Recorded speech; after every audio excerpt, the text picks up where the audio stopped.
Hello again. Here's one more batch of some good used vinyl we have available for you here. I'm going to run through it as quick as I can, but I like to try to give you an idea of how good some of these records are. All right, so this one doesn't need much of an introduction. Black Sabbath, Sabotage. I think that's their sixth original Aussie record, and it's just near as perfect as any of the other ones. Here's a younger B.B. King, Blues on the Top of Blues. Um, it's on an ABC imprint called Blues Way. Nice one. Here's another B.B. King, Confessing the Blues. It's kind of a classic title. Uh, this one's worth a little bit more than some of them. And if you can't tell already by some of the other videos, I have a whole bunch of B.B. King records. B.B. King, L.A. Midnight. Here's a Taj Mahal called Satisfied and Tickled 2. Bob Dylan, Nashville Skyline. One of the most classic Ray Charles records, modern sounds in country and western music. It's got that Ray Charles swing, and he's just kind of doing more of a rootsy American thing with his kind of a soulful jazz style. Early Ray Charles is just great. And this is Modern Sounds in Country and Western Music, Volume 2. Here we got a young Ray Charles, Together Again. You know what this is, Live Bullet by Bob Seger and the Silver Bullet Band. Here's a classic Vanguard label, Essential Doc Watson. Doc Watson is a premier bluegrass guitar player, going back to the 60s. Just great American folk bluegrass music. This is the first Taj Mahal. That is an excellent blues record in the unique fashion that only Taj Mahal can bring you. Here's Giant Step by Taj Mahal. That's in the first two or three of his releases back in the day, and this one is a ever popular Taj Mahal record. This is a classic Jimmy Reed at Carnegie Hall. Excellent stuff. Some Django Reinhardt doing his French hot club style swing music. Just excellent. You can't go wrong with that. Mike Aldridge. If you're not familiar with him, but you love Western and country music, he is one of the most renowned dobro style guitar players. Greatest Hits of James Taylor. This is a cool record by Michael Bloomfield. It's Not Killing Me. If you're not familiar with him, he is part of the next record that you will see, but he also very notably worked with Bob Dylan when Dylan went electric. He's been involved in lots of stuff. He's a musician, a songwriter, an arranger, a producer. Just excellent dude.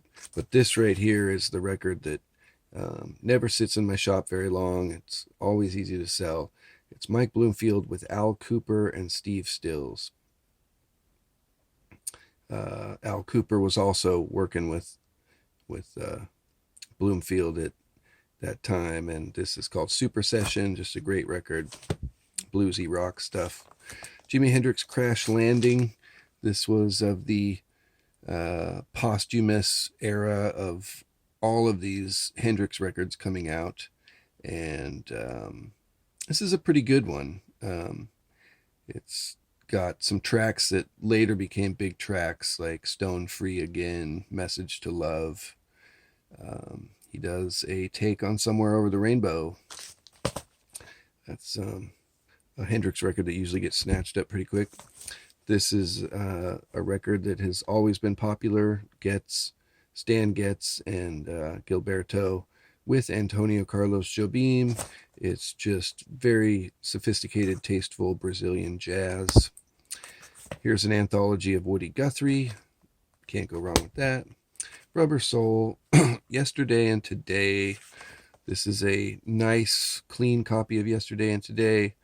And it's a somewhat earlier edition.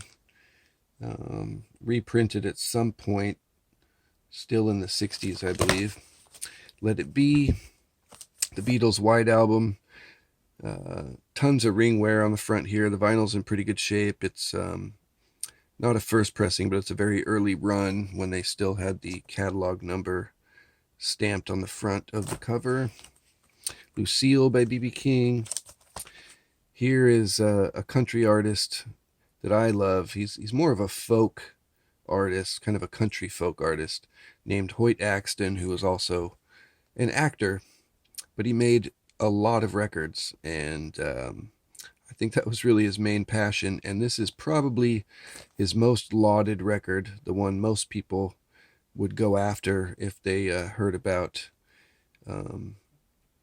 the uniqueness of Hoyt Axton. It's called My Griffin Is Gone. If my description of him intrigues you, this is a record you want to get by him, at least to start. But you can start anywhere. He made a lot of cool records. Dueling Banjos, Deliverance, you know what that is. Here's a Wes Montgomery collection of some sort. The front of it has the date he was born and the date he died. March of 1925 to June of 68. And it's got Satin Doll on it, Groove Yard, Body and Soul, I'm Just a Lucky So-and-so. It's got some great Wes Montgomery jazz guitar playing there.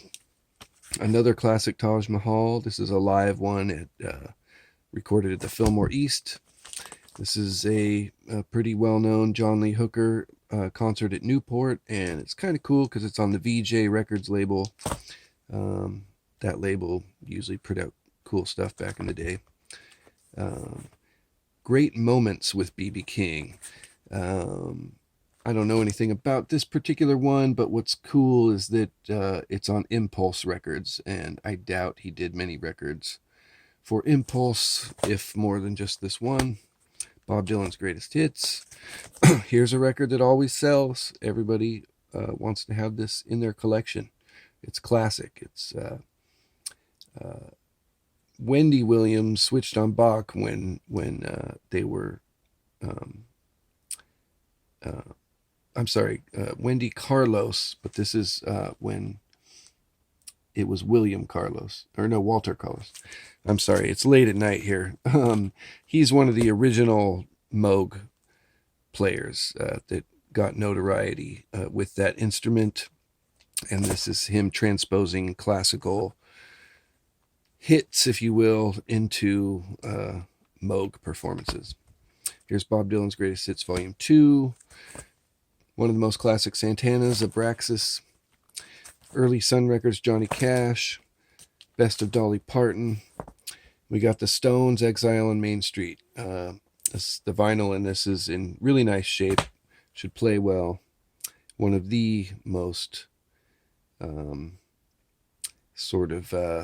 intriguing Rolling Stones records, if you will.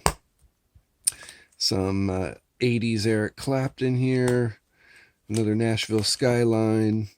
Here's Sonny Terry with T-Bone Walker. A lot of times you'd see Sonny Terry with Brownie McGee, but this is kind of cool that he's playing with T-Bone Walker. Best of Hank Williams, can never go wrong.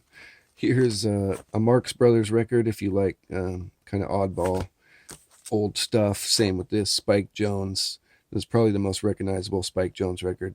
He was really kind of a strange interpreter of pop music using lots of weird sound effects. Here's a nice copy of Nighthawks at the Diner by Tom Waits. I think probably the all-around greatest Tom Waits record, although that's maybe not fair to say, but kind of the most iconic in my opinion, or at the least one of the best places you could start with Tom Waits. A nice copy of Rolling Stone, Beggar's Banquet, not a high-end copy, not a mint condition first pressing or anything, but it's a good serviceable copy. Here's ZZ Top Degüello, fine ZZ Top record. This right here, probably the most loved ZZ Top record, Tres Hombres, amazing. And Tea for the Tillerman by Cat Stevens. All right, done with that pile. And I don't know when I'll have some more good used records. If I'm lucky, I'll come by some. I'm going to end this video now, but I'm going to move on to a batch of new vinyl. I'll keep that separate, and I don't know what order these videos are going to appear. But anyway, stay tuned.